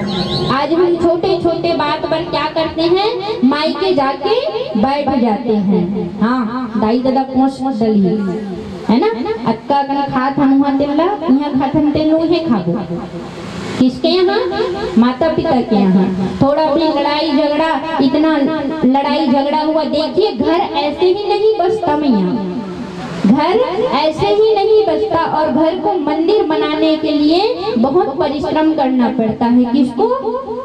स्त्रियों को, माताओं को बहुत परिश्रम करना पड़ता है। यकीन ना हो तो जो बुजुर्ग माता है उनसे पूछ लीजिए कि वो अपने जीवन में कितनी तकलीफ झेले हैं, और वही आज वो खरा सोना बनके अपनी बहू को भी खरा सोना बनाने में लगी रहती है। और हम वही सास को क्या सोचते हैं? हमारी सास जो है हमें प्रताड़ना करती है, जो है बहुत कष्ट देती है। वो सास क्या चाहती है? अपनी बहू को बिगाड़ना नहीं चाहती। सास क्या चाहेगी? जैसे मैं घर का बिल्कुल आना जाना आय व्यय के हिसाब से खर्च चलाती हूँ, वैसे ही मेरे बहू भी मेरे जैसे घर का खर्च चलाए। और बहुएं क्या करती है? अरे वो बुढ़िया है ना, तेल ज्यादा डालो तो चिल्लाती है, और जो पाउडर ज्यादा डालो तो चिल्लाती है, मिर्ची मसाला ज्यादा हो जाए तो चिल्लाती है, तेल खिलाती हूँ ऐसे चिल्लाती रहती है। निरमा ज्यादा हो जाए तो चिल्लाती है, बार बार शॉपिंग करने जाए तो चिल्लाती है। क्यों नहीं चिल्लाएगी? वो अपने जैसे बनाना चाहती है, जैसे वो पूरे परिवार को समेट कर रखी है, ऐसे खुले में बाल नहीं पका है। बहुत परिश्रम के बाद, सास ससुर की सेवा के बाद जो है एक घर की मुखिया बनने का अवसर मिलता है। कहते हैं, हम वही कहते हैं, हमारे माता पिता हमें, आज हमारे बच्चों को क्या चाहिए? बिल्कुल फ्री रहना है। हम जैसे पहनने दो, जैसे रहना है हमें रहने दो। अगर थोड़ा भी बंधन किए तो हम क्या करते हैं? दूसरों से तुलना करते हैं। उनके यहाँ देखना वो कैसे रहते हैं, उनके यहाँ देखना कितना अच्छा जो है कपड़ा खरीदते हैं, वस्त्र लेते हैं। हमें ये बंधन लगता है, और यही बंधन माता सती को लग रहा है कि भोले बाबा आप मुझे बंधन में रखना चाहते हो। बंधन जरूरी है, परिवार को अगर अच्छा चलाना है तो बंधन और मर्यादा जरूरी है। भोले बाबा कहते हैं, इतना जो है हिचकिर किचिर मत करो सती, आप अगर जाना चाहती हो तो जाओ, लेकिन मैं नहीं जाऊंगा। ना तो मुझे निमंत्रण मिला है, ना सम्मान पूर्वक कोई बुलाए हैं, और मुझे पता है वहां जाने के बाद अपमान ही होगा। ऐसा नहीं है स्वामी, आप चल के तो देखो जी। जो आपके बीच और मेरे पिताजी के बीच जो मनमुटाव है ना, खटास है, वो जाने से मीठा हो जाएगा। कहने लगे, मुझे जाना ही नहीं है, वहां जाना ही नहीं है। भोले बाबा कहते हैं, मेरे तरफ से तो तुम भी मत जाओ सती, बिल्कुल मत जाओ। तो क्या कह रहे हैं हमारी भोले बाबा? झन जाता मई के, झन जाता मई के, गौरीला भोला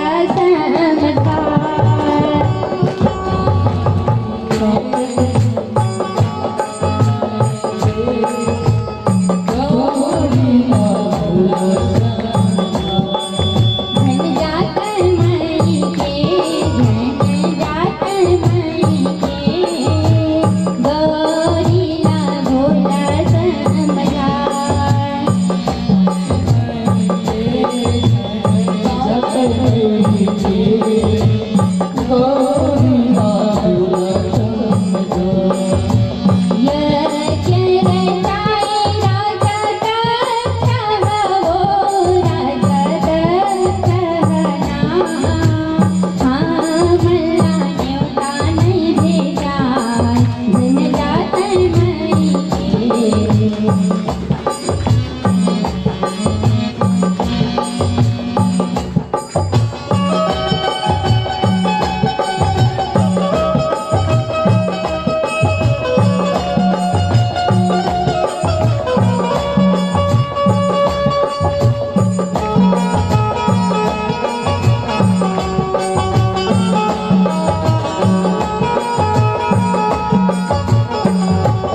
झूमे धारा गगन को,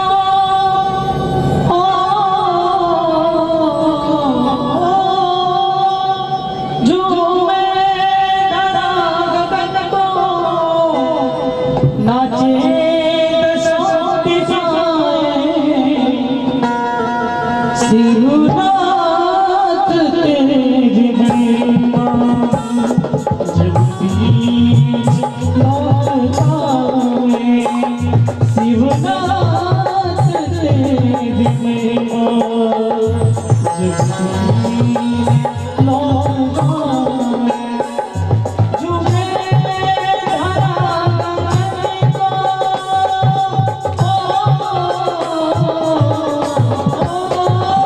झूमे धारा गगन को, नाचे दसों दिशाएं, शिवनाथ तेरी महिमा जगदीश लौटाए, शिवनाथ तेरी महिमा जगदीश लौटाए।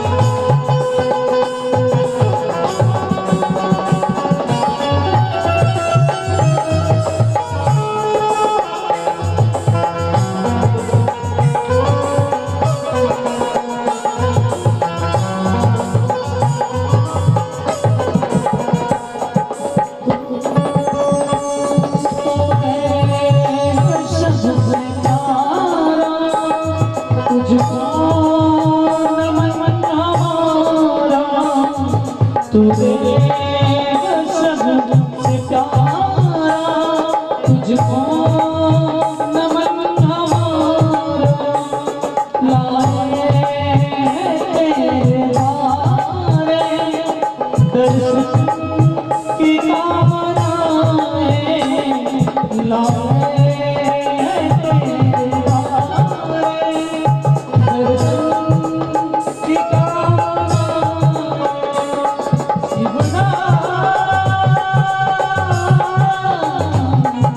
शिवनाथ तेरी पंछी पवन सुनाए, झूमे धारा गगन को,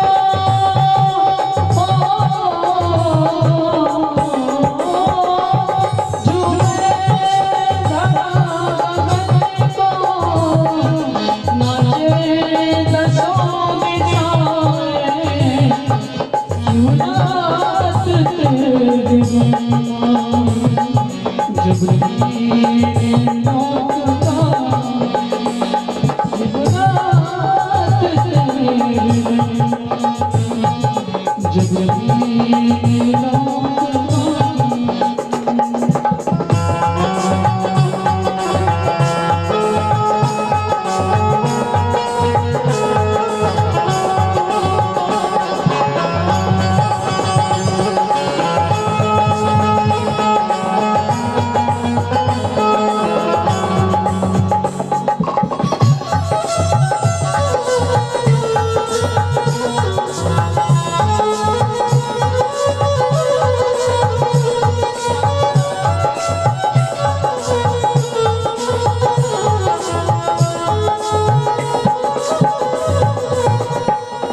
मस्तक पे चंद्र राधा है जो तेरा सादा, मस्तक पे चंद्र राधा है जो तेरा सादा, आई है गंगा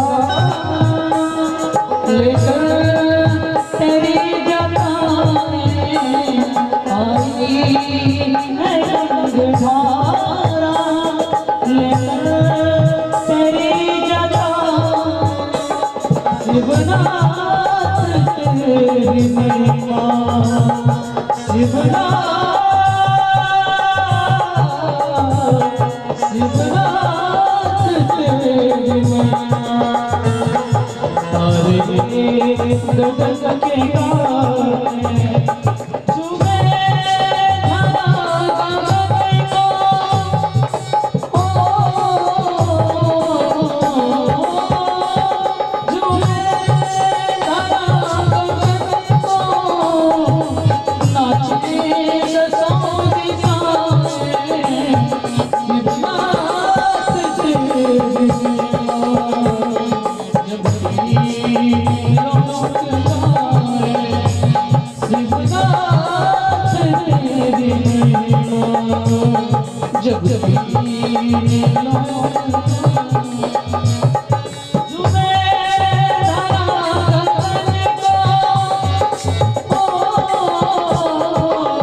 बोले शंकर भगवान की राधे राधे। शुक्रदेव महाराज राजा परीक्षित को बताते हैं, राजा परीक्षित अपनी जटाओं को उखाड़ करके जमीन पृथ्वी पर जैसे ही पटके तो भयंकर वीरभद्र का प्राकट्य हुआ। वीरभद्र, नंदी, भृंगी और भोले बाबा कहाँ चले गए?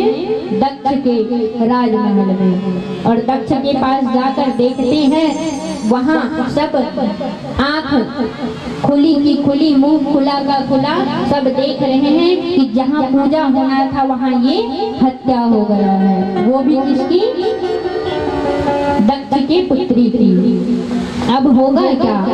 देवी का अंत हो गया तो महादेव जो है चुप नहीं बैठेंगे। जो दर्द था वही हुआ। भोले बाबा वीरभद्र के साथ आते हैं। वीरभद्र के हाथों में बड़ा तलवार, जैसे हम धान कटाई करते हैं ना मियाँ, धान कटाई के समय हम नहीं देखते कि क्या है, काटते जाते हैं, वैसे वीरभद्र भयंकर तलवार लेकर आया और प्रवेश द्वार से ही चकाचक दोनों हाथों को चलाना प्रारंभ कर दिया।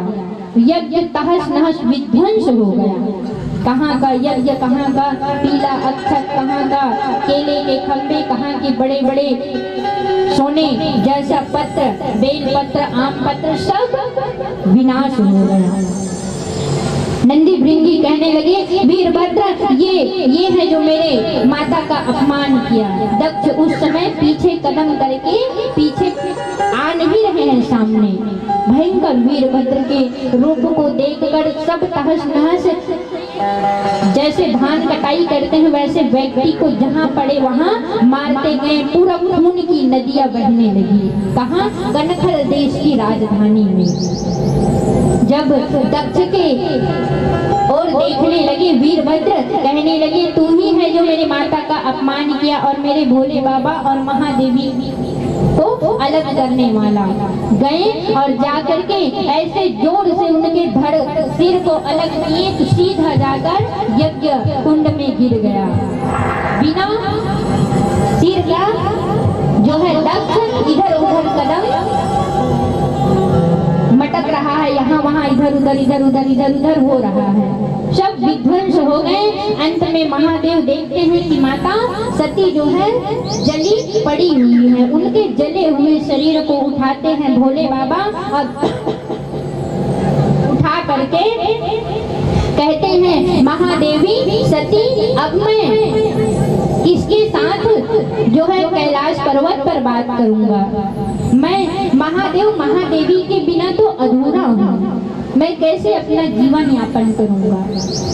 उठ सती, उठ करके बोल, मेरे लिए पुष्प लेके आ, मुझे जल पिला, मेरा सम्मान कर। आज महादेव भी अपने अर्धांगिनी के लिए जो है आंसू बहा रहे हैं। और उसी समय कहते हैं भगवान भोलेनाथ के आंखों से जो आंसू निकला ना, वही जो हम पहनते हैं रुद्राक्ष, आंख से आंसू गिरने से रुद्राक्ष की उत्पत्ति हुई है। किसके आंख से आंसू? महादेव के, है ना। और जो हम एक रुद्राक्ष के लिए कहाँ कहाँ भटकते हैं भैया, आप ये समझो कि आपके माता पिता के आंख से अगर एक भी आंसू गिर गया तो आपका अनेक अच्छा स्थान से, पवित्र स्थान से लाया हुआ रुद्राक्ष भी अपवित्र हो गया। माता पिता अगर रो रहे हैं तो बड़े बड़े स्थान से जाकर के अगर आप एक रुद्राक्ष ला रहे हो तो वो रुद्राक्ष का कोई फायदा नहीं है, मतलब नहीं है।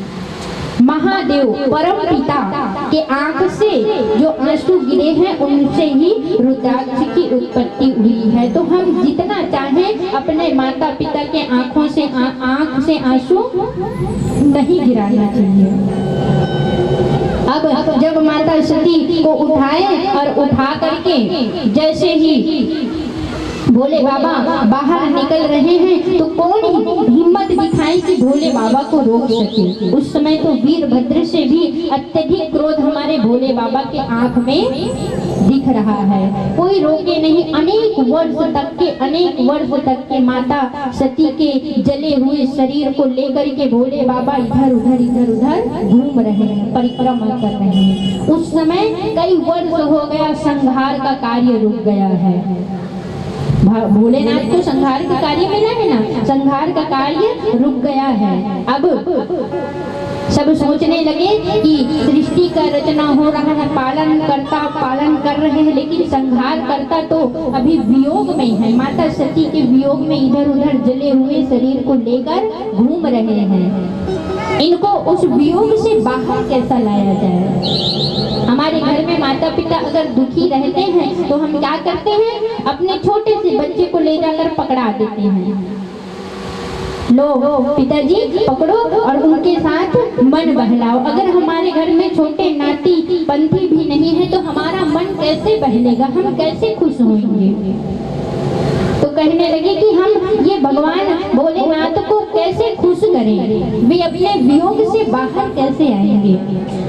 हमारे श्रीहरि विष्णु जी और ब्रह्मा जी कहते हैं कि विष्णु जी आप अपने सुदर्शन चक्र से वो माता सती का जला हुआ शरीर को छोटे छोटे भागों में काटते जाओ।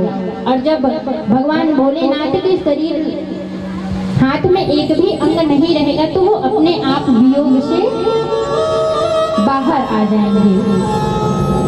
हमारे विष्णु भगवान का जो है सुदर्शन चक्र आया और आकर के माता सती के सिर को पहले अलग किया और वही सिर कहाँ गिरा, हिंगलाज में। हिंगलाज माता कहते हैं ना, हिंगलाज में जाके गिरा। कर वीर्य जो गिरा, सुगंधा आंख जो गिरा वो सुगंधा देवी। माता का आंख कहाँ गिरा, सुगंधा देवी जो मंदिर कहते हैं, है ना।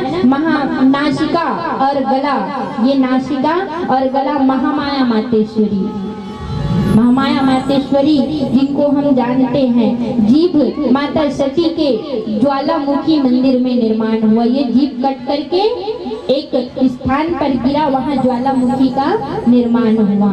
बाया वक्षस्थल त्रिपुल मालिनी, हृदय माँ दुर्गा, माता सती का हृदय गिरा, उस स्थान पर माता दुर्गा का प्रागट्य हुआ। दोनों घुटना जहाँ गिरा वहाँ गुंजेश्वरी, दाया हाथ गिरा दक्षायनी और बाया हाथ गिरा वो बहुला चंडिका, मंगल चंडिका और दाया पैर त्रिपुर सुंदरी, दाई भुजा भवानी, दाया पैर त्रयोक्षा योनि कामाख्या, बाई हाथ की उंगली ललिता देवी, बाई जंघा जयंती, बाया पैर कालिका देवी, मुकुट भुवनेश्वरी, कान जहाँ गिरा विशालाक्षी, पृथु भाग गिरा वहाँ कन्या एड़ी उसको सावित्री कहते हैं, 2 मणि बंध जो बंधा था वो गिरा, उसमें माता गायत्री की उत्पत्ति हुई है। गले का एक भाग कटकर गिरा, उससे महालक्ष्मी का निर्माण हुआ है। अस्थि जहाँ गिरी वहाँ कांची देवी, बायां नेत्र कालिका देवी, दायां नेत्र सोनाक्षी देवी, ऐसे जो है 108 स्थानों पर गिरा। लेकिन श्रीमद् भागवत महापुराण में 51 स्थान ही बताया गया है, जिनको हम क्या कहते हैं, 51 शक्ति पीठ का निर्माण इससे हुआ है। माता सती के मृत शरीर के अलग अलग अंग गिरने से 51 शक्ति पीठ का निर्माण हुआ है। अब एक एक अंग तो गिर करके अलग अलग जगह में मंदिर का निर्माण हो गया, माता प्रागट्य हो गई। लेकिन भोले बाबा को अब लाना है तो यज्ञ में ला करके समझाते हैं कि प्रभु ये यज्ञ है और यज्ञ को कभी अधूरा नहीं छोड़ा जाता, तो यज्ञ पूर्ण करने के लिए ऐसा कोई उपाय बताइए। उपाय कहते हैं, आज नंदी का श्राप भी सत्य होना है, सर तो जल करके राख हो गया है। कहते हैं उत्तर दिशा की ओर जाओ और जहाँ पहला कोई भी जीव जंतु मिले उसके सर को लेकर आना। अश्विनी कुमार जाते हैं, देखते हैं कि सर से पहले एक बकरी का सर दिखता है, जिसको काट कर ला करके अश्विनी कुमार दक्ष के सिर पर लगाते हैं और दक्ष जब यज्ञ पूर्ण करता है तो बकरे के सिर लगे हुए में यज्ञ पूर्ण होता है। ऐसा है, अहम घमंड जहाँ हुआ, मैं कहने वाला जो है दक्ष के भांति कहीं न कहीं जलकर राख होना होता है। सुखदेव महाराज कहते हैं, राजा परीक्षित, ये थी सती चरित्र की कथा। अब आप सुनेंगे ध्रुव चरित्र की कथा। राजा परीक्षित, आप ध्रुव चरित्र की कथा सुनेंगे, इससे ये सीख मिलेगी। अच्छा, हर कथा का एक मुख्य उद्देश्य होता है। हर कथा जो वक्ता कहता है ना, उसका मुख्य उद्देश्य होता है। तो सती चरित्र का मुख्य उद्देश्य क्या है? हमें अपने पिता या पति के बगैर, उनके अनुमति के बिना घर से बाहर नहीं निकलना चाहिए। परिणाम है, हर कथा हमारी जीवन की व्यथा से जुड़ी हुई है। 24 अवतार में हम क्या सीख मिले? कभी न कभी भगवान कहीं न कहीं भक्त के लिए अनेक बार अवतार ले करके आते हैं। जब भक्त परेशानी में हो तो भगवान को आना ही पड़ता है। कहते हैं ना हम कि भगवान आते नहीं हैं, भगवान खाते नहीं हैं, लेकिन हमें वो सामर्थ्य ही नहीं है, हम ऐसे भक्ति अपने से करते ही नहीं हैं। लोग कहते हैं भगवान खाते नहीं हैं, माता यशोदा की तरह तुम खिलाते नहीं हैं। हम कहते हैं भगवान नाचते नहीं है, क्यों नहीं नाचेंगे? भगवान गोपी के जैसे हम नृत्य करा करके तो देखें। कई करोड़ गोपियों के साथ जो है भगवान निधि वन में रास किए, तो क्या हमारे भाव अगर शुद्ध रहेंगे मन, तो हमारे भगवान हमारे साथ नृत्य नहीं करेंगे? आप आंख बंद करके अभी भी देख सकते हो, प्रत्यक्ष।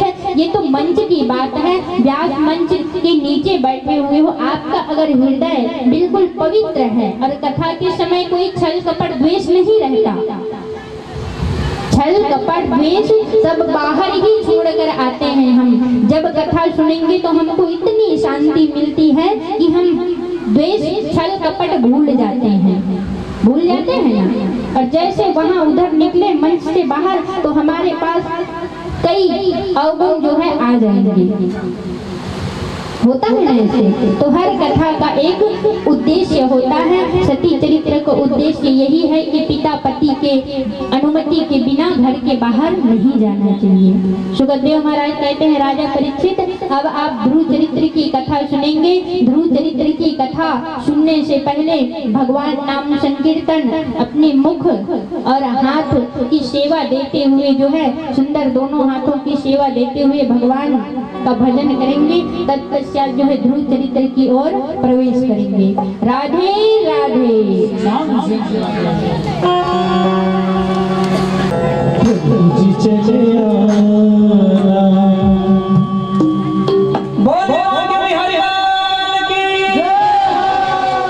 और सभी को मीठी मीठी तालियां के साथ इस भजन में सहयोग प्रदान करना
चलो दोनों स्टार्ट करके लेकर तो हाथ मीठी मीठी ताली का साथ तुम बिसरो गया तुम बिसरो गया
तो आज शाम के बिल्कुल यूट्यूब में डल जा रही, कैसे सर्च करना है वहाँ पे लिखा है लास्ट वाला पोस्टर में। पूज्य दीदी जी सोनम तिवारी बोलते ही जो है पूरा वीडियो आ जाएगा ना। और आज जो कल परसों कलश यात्रा का हुआ वो भी आज शाम तक के बिल्कुल दिख जाएगा। तो सबको करना क्या है, मोबाइल निकालना है। किसके पास मोबाइल है? सबके पास है ना। तो क्या करेंगे, मोबाइल निकालना है, गूगल में बोलना है पूज्य दीदी जी सोनम तिवारी। जैसे ही वीडियो आएगा तो क्या करना है, उसमें सब्सक्राइब है ना। बच्चे बता देंगे अगर नहीं आएगा तो घर वालों को, है ना। सबको सब्सक्राइब करना है, फिर आगे वीडियो जो आता जाएगा डलता जाएगा वो सामने सामने आपको दिखता जाएगा। तो सब करेंगे, है ना। आज का सब्सक्राइबर मैं देख लूंगी, फिर कल पुनः आपको बताऊंगी कि कितना सब्सक्राइब बढ़ा, है ना। यहाँ बोल दिए और कुछ हुआ ही नहीं तो कोई मतलब नहीं है। इतना बड़ा पोस्टर लगाने से कोई मतलब नहीं है। सबको क्या करना है, चैनल खोल करके सब्सक्राइब करना है। राधे राधे। शुक्रदेव महाराज। अच्छा कम कुछ एक किरी किरी फांदा कथे